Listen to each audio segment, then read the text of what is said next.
FIPA, ça vient d'une idée à la base de rassembler les copains plongeurs autour d'un événement qu'on faisait sur un gros week-end où on faisait en même temps venir des partenaires équipementiers.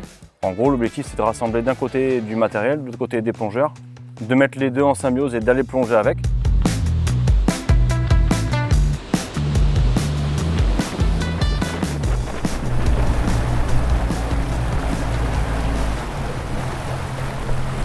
Trois, deux, un, top.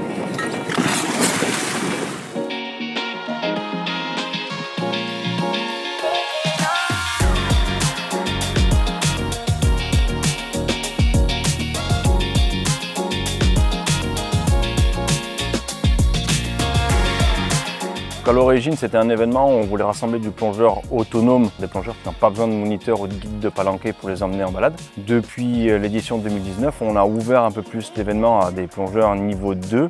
On essaie d'avoir du plongeur technique, du plongeur loisir, de faire en sorte que tout le monde puisse se retrouver à peu près sur le même week-end. On va tous explorer le même milieu, on partage tous les mêmes passions, on utilise juste des moyens différents pour y accéder. Le but du jeu, c'était de mettre tout ça ensemble et finalement, ça marche pas trop mal.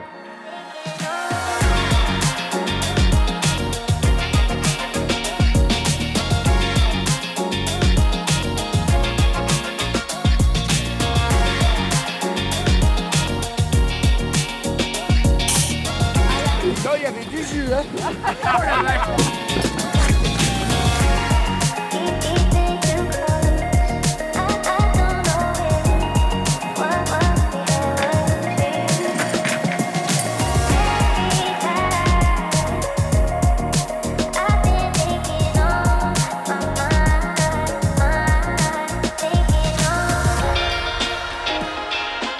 Les conférences, on en fait depuis le premier FIPA. Cette année, on a décidé de faire venir un organisme et une personnalité qui font de la plongée très engagée, mais avec des objectifs qui sont compréhensibles par tout le monde.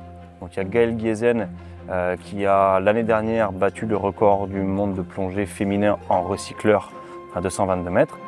La deuxième conférence, c'est l'organisation Under the Pole, qui était représentée par Lorenzo Bramanti et Jérôme Montared, qui est un plongeur profond en recycleur et qui fait partie de l'équipe plongée d'Under the Pole.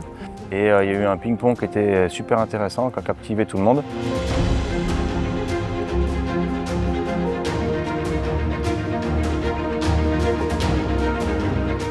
Le FIPA 2026, moi ce que j'aimerais, un petit salon où on peut venir se cultiver sur la mer en Occitanie, ici sur la côte catalane. Donc on a un terrain de jeu justement en maritime qui est assez extraordinaire et hyper varié, dans lequel on peut absolument tout faire.